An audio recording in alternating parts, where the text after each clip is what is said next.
Partnerem odcinka jest sieć stacji BP Polska i kawiarń Wild Bean Cafe.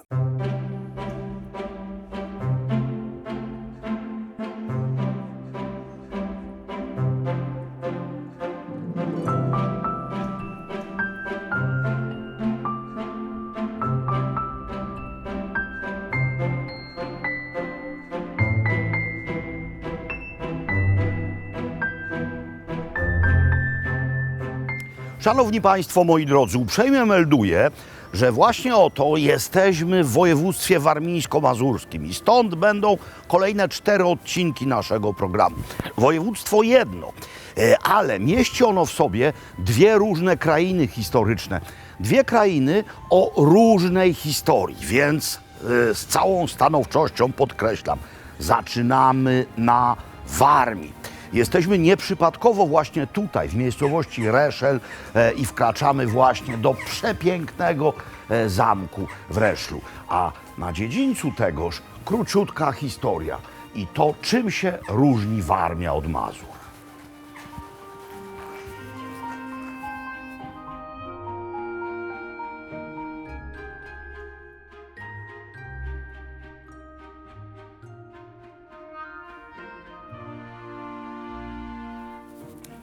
W średniowieczu owe ziemie, mniej więcej od dzisiejszego Królewca, od Niemna wręcz, po Mazowsze, zamieszkiwały plemiona Prusów. Plemiona pogańskie, które nie chciały się schrystianizować, które w końcu napadały również na pogranicze Księstwa Mazowieckiego. W związku z tym podejmowano próby chrystianizacji. No i jak wiecie, niejaki Konrad Mazowiecki sprowadził na te terytoria Krzyżaków, ale w ramach tego państwa krzyżackiego wyodrębniło się i cieszyło się autonomią biskupstwo warmińskie.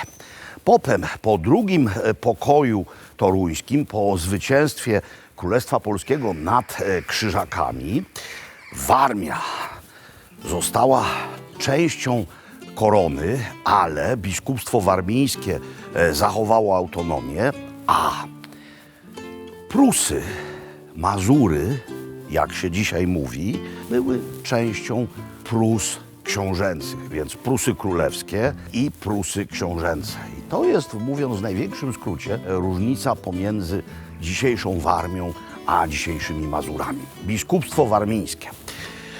Biskupi mieli własne siedziby, mieli własne wojsko, bili monetę i to był zamek obronny, mówię o tym zamku, gdzie jesteśmy, o Reszlu, leżącym na pograniczu tych 2 ziem. Święta Lipka jest niecałe 10 kilometrów stąd, zdaje się 8. I to była właśnie granica, ona już jest na Mazurach, a my tutaj jesteśmy na Warmii i dzisiaj na Warmii pozostaniemy.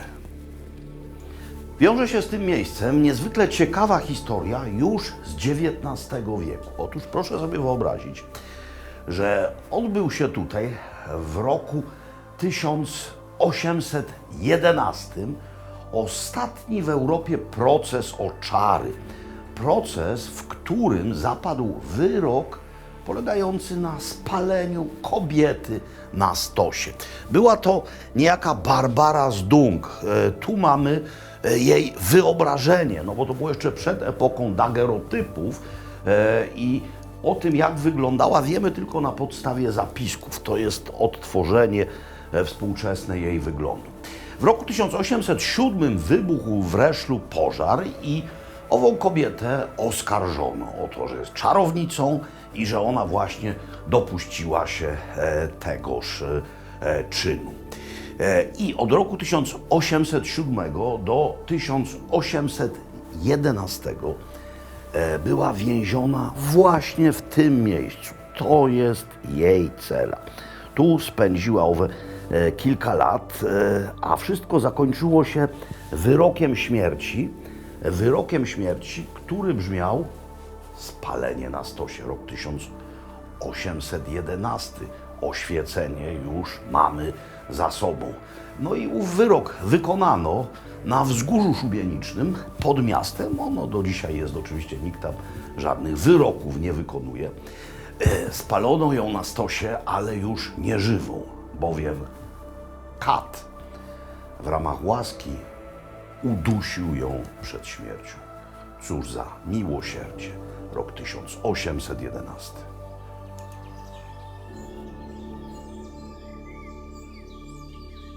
Wracając jeszcze do zamku, bo ja już, jak widzicie, w nim nie jestem. Tam działa fantastyczna galeria sztuki. Tam tworzył profesor Myjak, rzeźbiarz. Tam malował przez wiele lat Franciszek Starowiejski. Doskonała galeria. Teraz sam Reszel.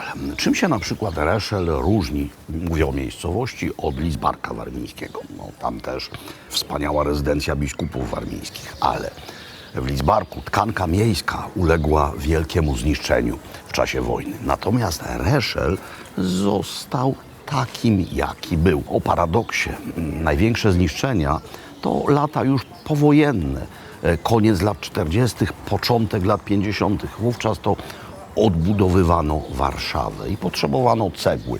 I na ziemiach odzyskanych, ale traktowanych jeszcze jako ziemie poniemieckie, rozbierano stare rzeczy, by pozyskać zabytkową cegłę do odbudowy Warszawy. Tutaj rozebrano trochę kamienic, ale został nienaruszony, średniowieczny układ miejski przepiękny.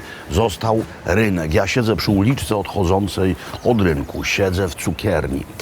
Mąka i magia. Tu w pobliżu działa fenomenalny młyn, który robi mąkę znaną na całym świecie, z tradycyjnych odmian, z ekologicznych upraw. Mam coś, co wygląda po pierwsze pięknie w kamerze, po drugie jest świetnie podane w sensie urody, a po trzecie, jak tuszę, jest dobre. To jest mianowicie beza z kremem i z owocami. Gotowy plan filmowy. Na szyldach mamy inne nazwy, na przykład to się w tej chwili, bo jeszcze nie zdjęto dekoracji z filmu, nazywa inaczej, ale to nazwa filmowa. Moi drodzy, Reszel jest przecudną, maleńką perełką, którą koniecznie podczas wizyty w tych stronach należy odwiedzić. A jak wam nie zabronili jeść słodkiego, to spróbujcie też miejscowej bezy. Wielopiętrowa. Świetna. Jesteśmy w miejscu, które od dawna bardzo chciałem odwiedzić. Folwark Galiny to miejsce się nazywa, a jest ono doskonałą ilustracją historycznych zaszłości Warmii, ale i ilustracją tego, że przeszłość może być w sensie wizualnym i w sensie funkcji również obecna w teraźniejszości. Bo folwark, czyli wielki majątek ziemski. Owo miejsce z takowych majątków słynęło. A potem PRL, PGR. Moi drodzy, to jest dość długa opowieść. Długa, ale mam nadzieję, że nie nużąca. Zatem dokończę, mówiąc wprost, jadąc bryczką.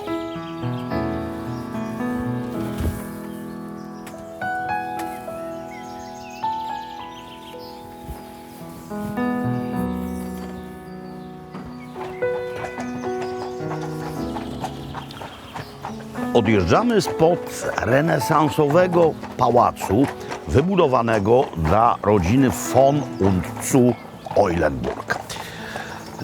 Ów pałac był do roku 1945 w tejże rodziny w posiadaniu.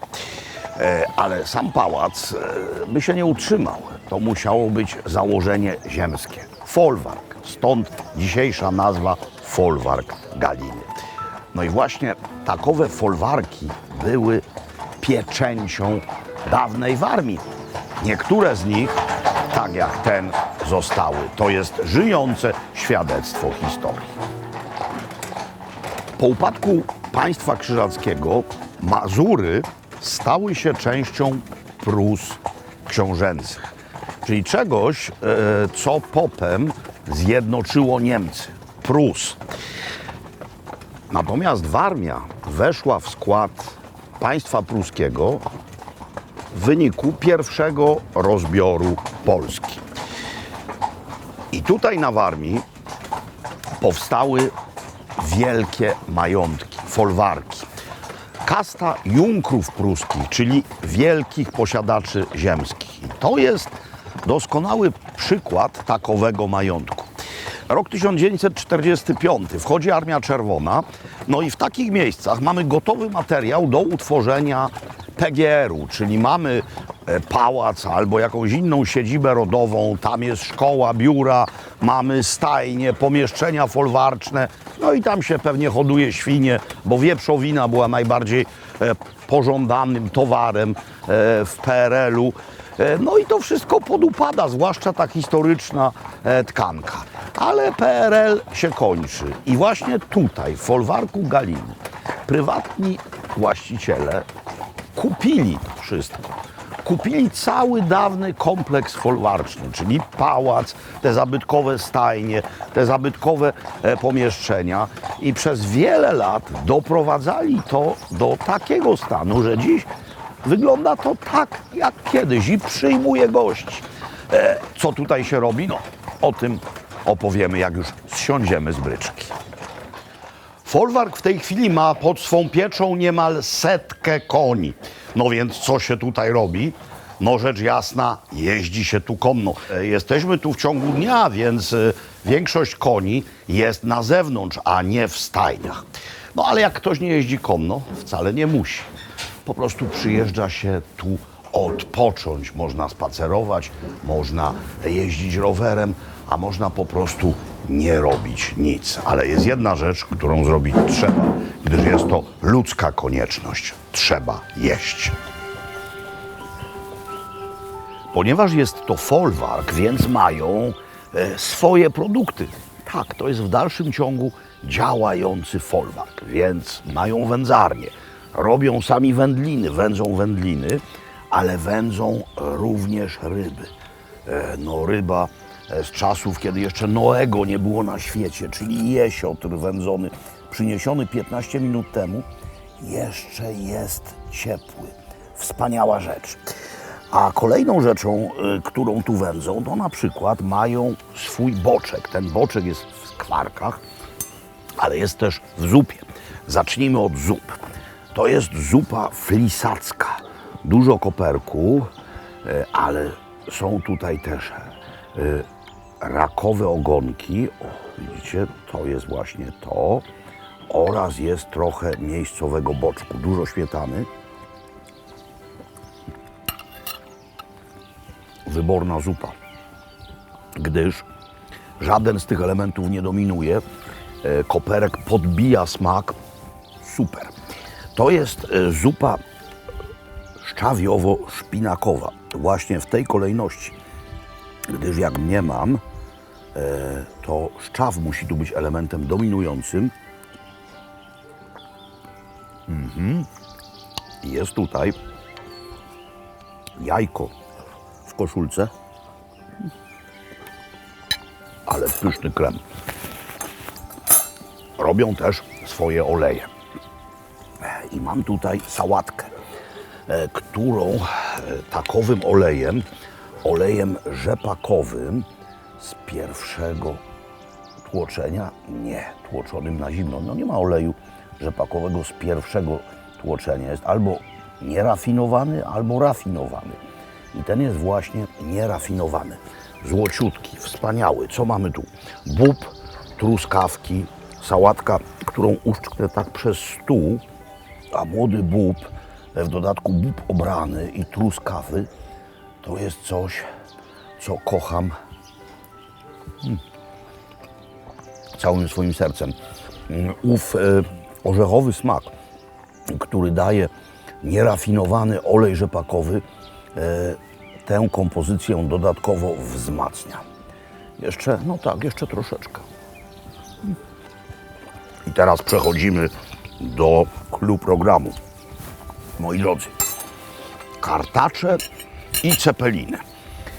Generalnie, w zależności od, bo to od Litwy idzie, przez Mazury aż na Warmię, są tam cepeliny, tu częściej kartacze, ale tu w folwarku mamy rozróżnienie. Kształt ten sam, natomiast tutejsze cepeliny to są kartacze. Są robione z ciasta z ziemniaków wyłącznie gotowanych, a tutaj mamy ciasto z ziemniaków surowych i gotowanych i to są kartacze. I co jest ważne w tym wszystkim, jeśli są to kartacze mięsne, że nadziewa się to surowym mięsem, które dochodzi podczas procesu gotowania kluchy.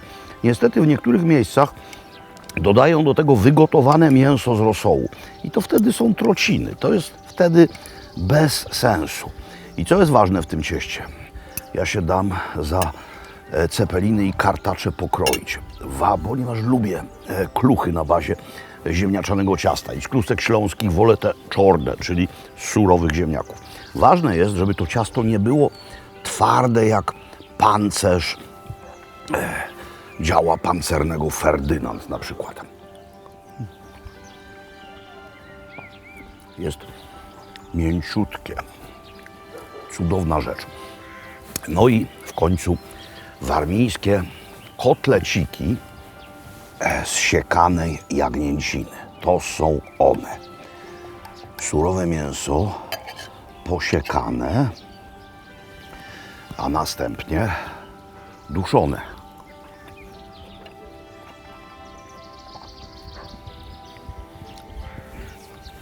A owe kluseczki zielone od szpinaku, jak tuszę.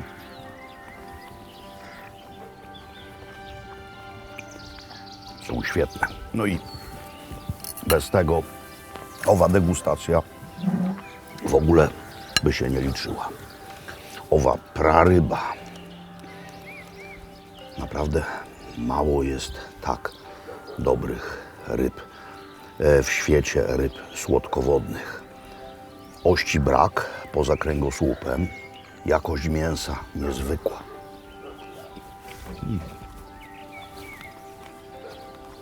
Jesiotrze drogi, nie oddałeś życia na próżno.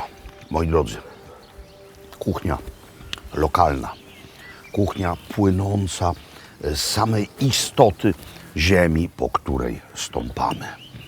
Historia i teraźniejszość. Kącik partnerski.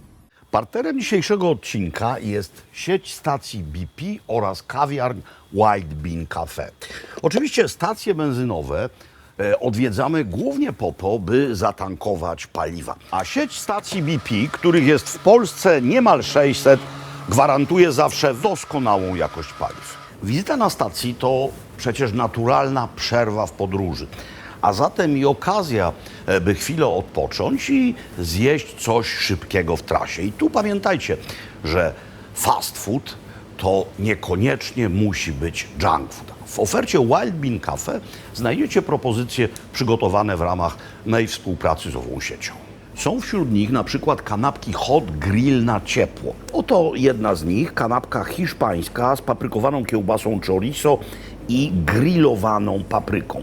Są też kanapki klasyczne, skonstruowane tak jak włoskie tramezzini.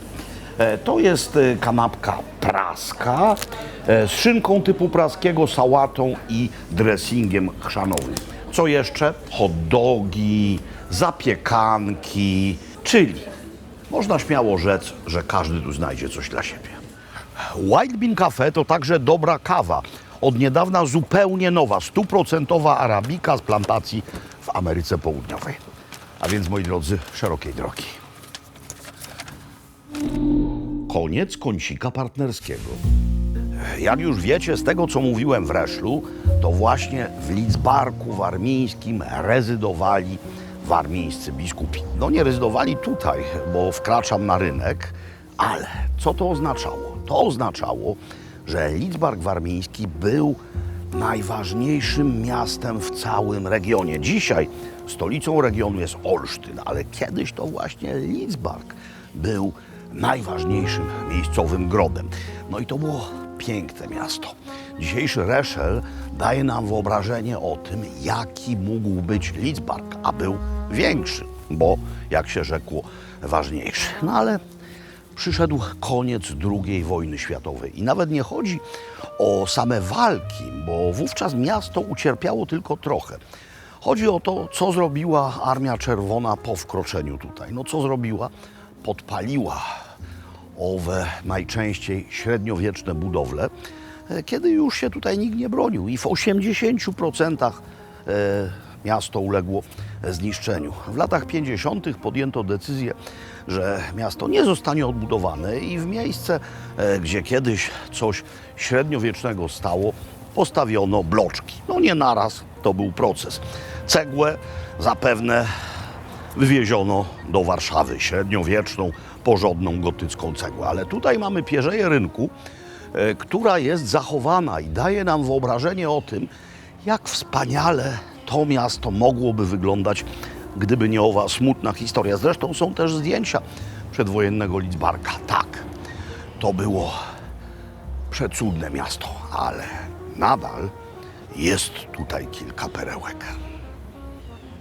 O skali i potędze dawnego Lidzbarka i o bogactwie owego biskupstwa warmińskiego świadczy ta oto zachowana budowla. To jest przedbramie. Jak sama nazwa wskazuje, była jeszcze brama, ale ta brama była większa znacznie niż to, co i tak jest ogromne. Zatem tam mamy dawne średniowieczne miasto, a w zasadzie w tej chwili to, co z niego zostało, a tutaj była owa właściwa brama, brama wysoka. No i teraz, stojąc tutaj, wyobraźcie sobie tylko, to jest naprawdę ogromne. I wyobraźcie sobie zatem, że tu stało coś jeszcze większego. Jak musiało wyglądać to, co było w środku? Z zawodowej ciekawości zaglądam do różnych sklepów, również do sklepów wędliniarskich. No i tutaj zajrzałem i postanowiłem koniecznie Wam parę rzeczy pokazać. No bo zauważyłem napis wędliny od rolnika. Więc po pierwsze mamy nazwisko człowieka, który tu to produkuje, mamy jego adres, ale mamy też coś takiego. To mnie urzekło samym widokiem. Słonina prasowana. Czyli mamy kilka słoninowych połci sprasowanych, a wszystkie one pojedynczo są przyprawione. I to jest rzecz solona i przyprawiona. Obok jest też słonina wędzona, taka tradycyjna, ale to, moi drodzy, ja już to przed chwilą miałem w ustach, to jest jak najlepsze toskańskie lardo. To jest po prostu absolutny delikates. Wiem, co mówię. Ten salceson też jest niekiepski, tak zwany salceson włoski. Ale dobra, dobry salceson to w Krakowie można dostać, ale żeby kupić coś takiego, to ja muszę iść u nas do włoskiego sklepu. A tutaj bardzo proszę, słonina prasowana.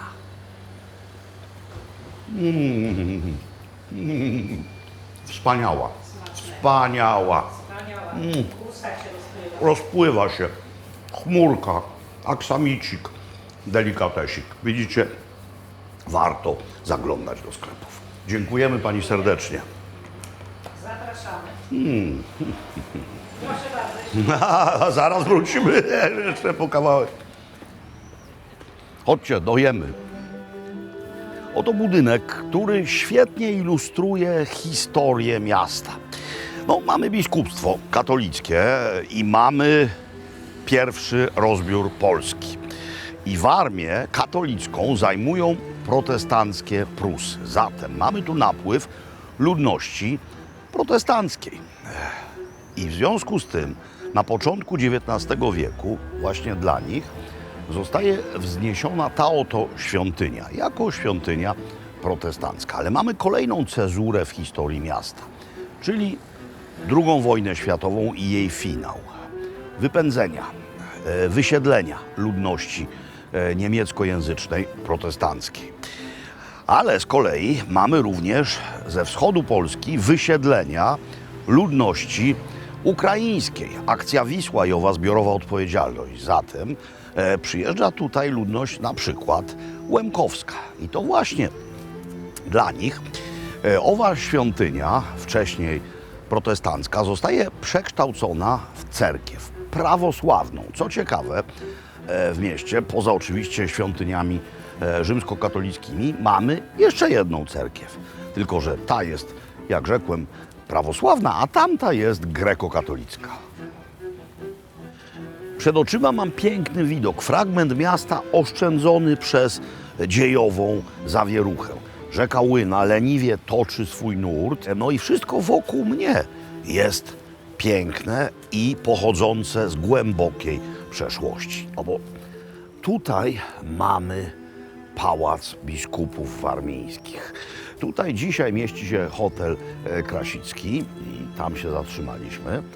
A to obok wspaniałe, gotyckie, średniowieczne, bogotyckie, to zamek tychże biskupów. No i będziemy i tam, i pokażemy to. Ale najpierw proponuję króciutkie gotowanie. Chciałbym w tym pięknym miejscu przygotować danie, które z pewnością było i tutaj, w pałacu, w zamku jadane, bo jadali je w tej części świata, no wszyscy niemal, niezależnie od swojej proweniencji narodowościowej. Danie, które do dzisiaj jest klasykiem kuchni Prus Wschodnich. Po polsku to nazywa się klopsy królewieckie, a po niemiecku Königsbergen Klopsen.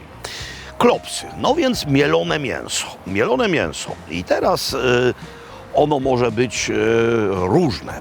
Ja mam cielęcinę i tak jest w klasycznym przepisie. Może to również być cielęcina pomieszana z wołowiną, a są też tacy, którzy radzą mieszać cielęcinę, wołowinę i wieprzowinę. No i w nazwie są klopsy, ale robi się to też w ten sposób, że gotuje się jednego wielkiego klopsa, a potem się go kroi na plastry. Ja zrobię klopsiki. No więc najpierw zajmiemy się nimi, ale jeszcze jedna uwaga. Przepraszam, z emocji muszę odchrząknąć delikatnie. Jedna ważna uwaga. Mamy wywar, który będzie istotą sosu, będzie materią, w której gotuje się owe klopsy. To może być bulion, to może być rosół. W każdym razie trzeba zagotować go, żeby był gotów, zagotowany i gotów do włożenia klopsów i dodać tutaj ziele angielskie oraz liść laurowy. A teraz klopsy. Najpierw przyprawy. No więc wiadomka, sól do środka biały pieprz.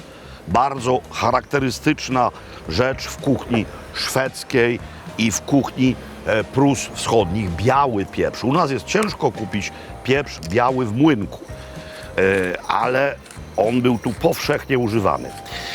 To jest ten sam pieprz co czarny, tylko w innej formie dojrzewania ziaren. I gałka muszkatołowa. Tej cebuli nie ma być za dużo, bo teraz skończyłem siekać cebulę. I ona ma być bardzo drobno posiekana. Też pójdzie do klopsów. Trochę natki pietruszki nie zawadzi. Trochę. I też trzeba ją drobno posiekać. Miałem kiedyś zaszczyt gotować klopsy królewieckie z panem Alfredem Biolkiem. Już niestety świętej pamięci. Alfred Biolek to był jeden z pierwszych w Niemczech ludzi, który zaczął gotować przed kamerą. On urodził się na terenie dzisiejszych Czech, w Sudetach. I owe klopsy królewieckie to była potrawa, którą znał z dzieciństwa. Gotowaliśmy to w Berlinie. I on robił jednego dużego klopsa i pokazał mi sztuczkę, która pochodzi z jego rodzinnego domu. Mianowicie jego mama, jak robili takiego wielkiego klopsa, to do tego tutaj mięsa dodawała również trochę makaronu wcześniej ugotowanego. On w zasadzie był niewyczuwalny, ale powodował, że ten duży klops stawał się bardziej puszysty. Jak się to kroiło, cieniutki makaron ugotowany, dodany do farszu. Więc jeśli będziecie robić klopsa jednego dużego, to możecie z owego patentu skorzystać. A jeśli nie, to róbcie dokładnie tak, jak ja w tej chwili pokazuję. Zatem w środku przyprawy sól, gałka muszkatołowa, biały pieprz, cebula, drobno posiekana natka pietruszki i teraz tak, tutaj mamy bułki, dwie małe pszenne bułeczki, które trzeba odcisnąć dokładnie i dodać do środka, tak jak przy mielonych. I za chwilę wbiję tam jajko i będę z tego formował jednolitą masę. Masa wstępnie wyrobiona, ale tylko wstępnie, gdyż zapomniałem dodać tutaj jednej bardzo ważnej rzeczy. To są mianowicie fileciki z sardeli. No, wyjątkowo wielka była ta sardela. W krajach typu Czechy na przykład, czy też Austria, kiedy się robi klopsy królewieckie, to najczęściej ludzie korzystają z pasty sardelowej. W ostateczności można dodać tak zwane anchois helskie, które nie są z sardeli, tylko ze szprotek korzennie marynowanych. To my to jemy, Szwedzi to jedzą. To jest dość podobne, ale to nie jest to samo. Więc jeśli mamy się trzymać oryginału, to pasta sardelowa, zresztą polecam kupić ją, już na Słowacji jest, w każdym sklepie, w lodówce, w Austrii, w Czechach. I potem dodatek tego, na przykład do sosu śmietanowego, do cielęciny, jest doskonałe i kosztuje grosze. I teraz jak już to dodam, to będę mógł ostatecznie wyrobić całość, ale jeszcze trzeba tu dodać jajko. I teraz musicie sami ocenić. Moim zdaniem na ową ilość tego, co tu mam, jakbym dodał całe jajko, to ono za bardzo rzecz rozrzedzi. Więc dodam do środka tylko żółtko. Ono będzie lepiszczem, ono będzie spoiwem. No i teraz już mogę ostatecznie wszystko wyrobić. Mam tutaj miseczkę z wodą, zwilżam dłonie i formuję takie oto zgrabne klopsy, które wkładam do wywaru. On tylko mruga, on nie jest potwornie wrzący w tym sensie, że nie bulba jak wnętrze Etny podczas wybuchu, tylko jest spokojny. Klopsy, jak widzicie, są ugotowane, jeszcze ciepłe, wyjęte z wywaru, ale mogą być całkiem zimne. Można je ugotować dużo wcześniej, bowiem i tak będą grzane w sosie. To jest wywar, w którym się gotowały, czyli ów bulion, który trzeba przecedzić. Ponieważ to jest mielone mięso i zawsze będą podczas takiego gotowania jakieś farfocle drobne w tym pływać. Chodzi o to, żeby sos był ładny. On też zmienił kolor, ale zmieni jeszcze bardziej, bo to jest tylko baza do sosu. Dodatkowo aromaty ziela angielskiego i liścia laurowego. No i teraz robimy sos. Czyli zaczynamy od absolutnej klasyki. Czyli zaczynamy od zasmażki. A więc masło, które się za chwilę tutaj nagrzeje. Wrzucę mąkę i będę robił zasmażkę. Taką nieco ciemniejszą. Mąka jest już lekko rumiana, więc nie jest to taki stan, jaki jest konieczny do zrobienia beszamelu, ale właśnie o to chodzi. To jest serce sosu. I teraz drugi niezwykle ważny składnik. Wlewamy stopniowo i cały czas mieszamy. Mąka już była wcześniej wstępnie przeze mnie rozmieszana z masłem, ta zasmażka, także nie było grudek, a teraz mieszam to dalej. O! I teraz mam pewność, że żadnej grudki w tym nie będzie. Dolewam kolejną rzecz płynną, a mianowicie słodką śmietankę. Ona tutaj jest, zresztą zaraz sami zobaczycie. Więc to jest jeszcze jeden element, który sos zagęści, bo ona jak się pogotuje, to gęstnieje. To jest kremówka, więc dlatego też ta zasmażka nie jest tak potwornie masywna. No i dajmy się temu zagotować. Chwilkę, co możemy zrobić teraz?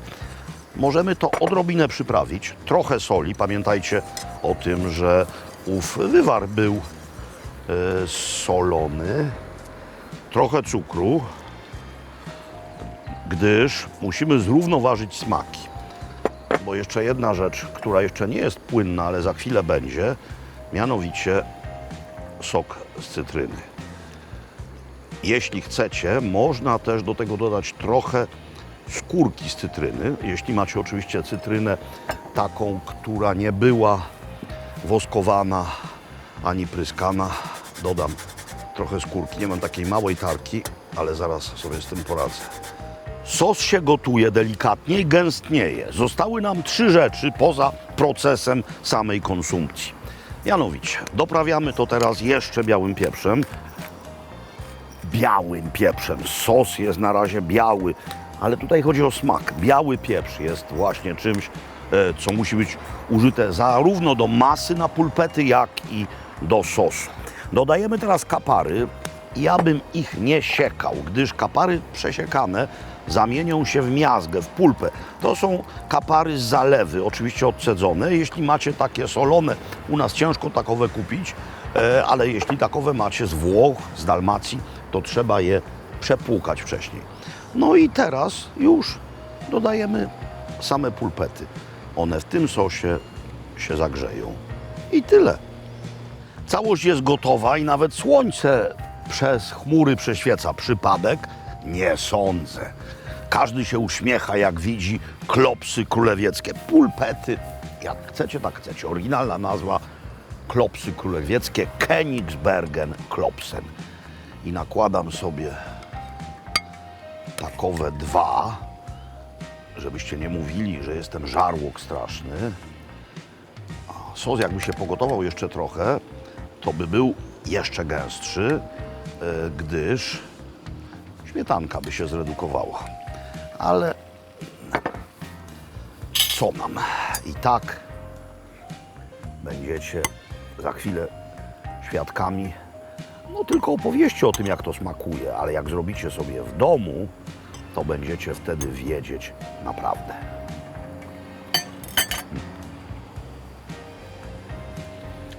Cudowne, nieco zapomniane, tradycyjne danie z tych ziem.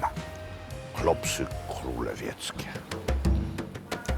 Jak dziwnie mogą pleść się losy tej samej miejscowości. Mówiłem wam i pokazywaliśmy też, jak to Lidzbark ucierpiał po II wojnie światowej, no jeszcze w jej trakcie, ale już po wyparciu Niemców.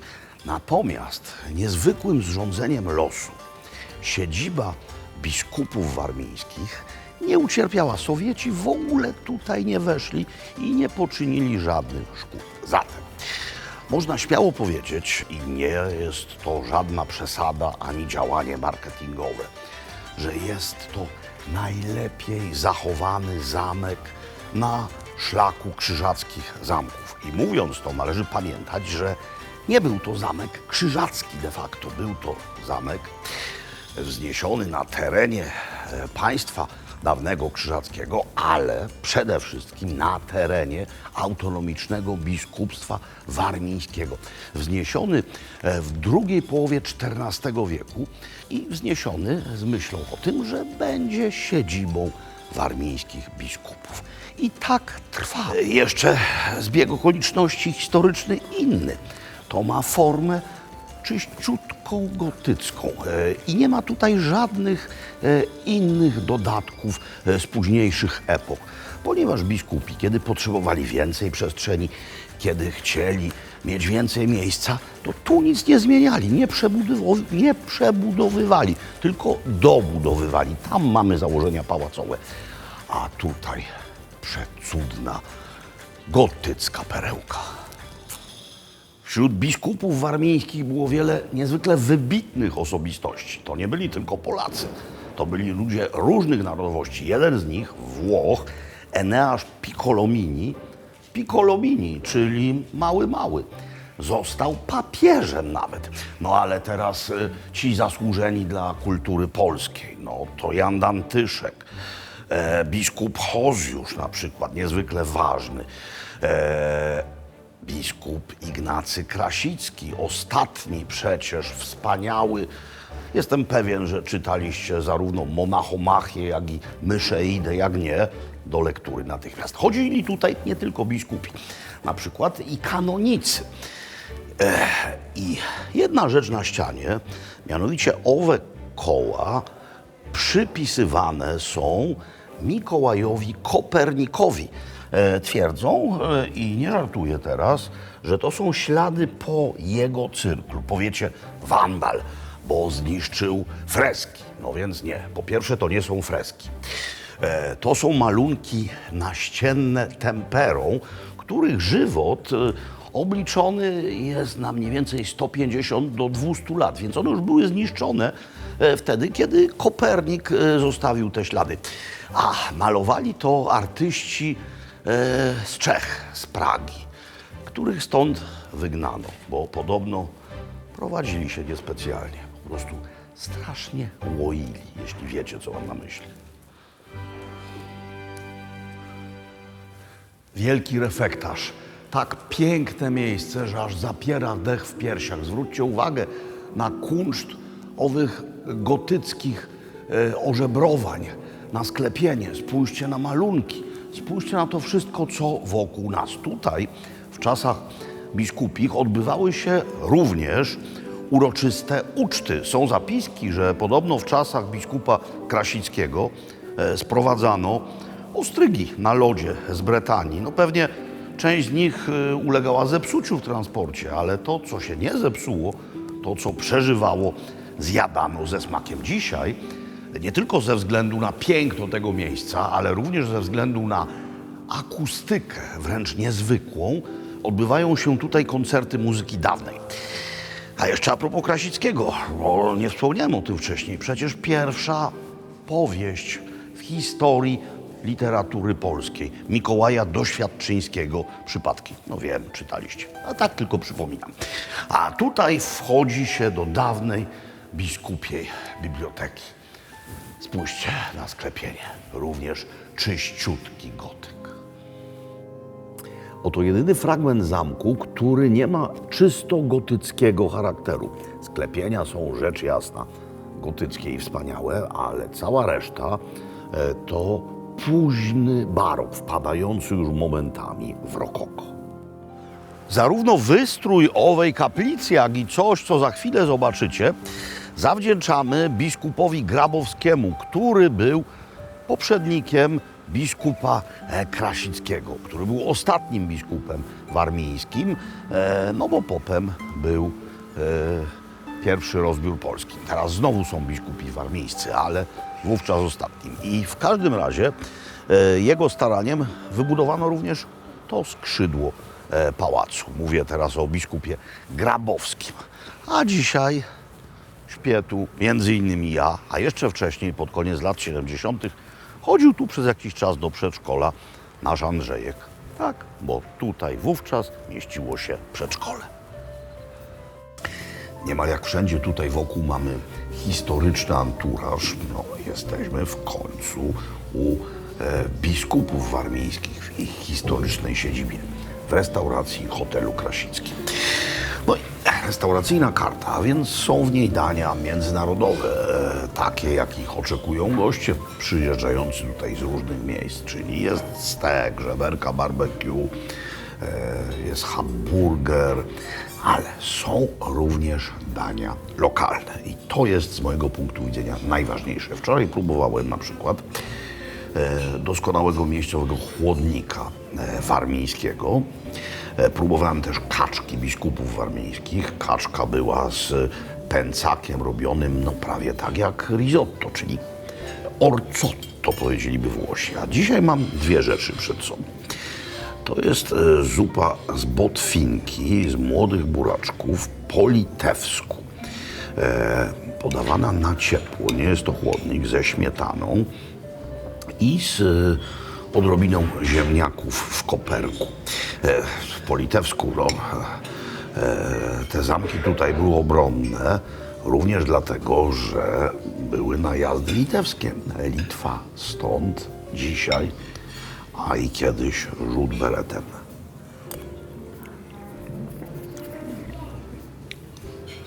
No doskonały, nakoperkowany, botwinkowy wywar. Pyszna zupa. Botwina zawsze się idealnie sprawdza. Razem z tymi młodymi buraczkami, nie tylko same liście. A to jest coś, co też wczoraj nieco owego dania uszczknąłem i dlatego zamówiłem je dzisiaj po raz drugi. Bardzo rzadko poza Śląskiem w kartach naszych restauracji się pojawia. No, cudowna rzecz. Królik duszony w śmietanie. Nie duszony, a potem zanurzony w śmietanie, ale widać to po kolorze tego sosu. Po tym, że jest go niedużo, to jest po prostu w śmietanie duszone, a królik to doskonałe mięso. Świetny królik, buraki glazurowane. Moi drodzy, Warmia przemawia do nas cały czas wielkim i pięknym głosem.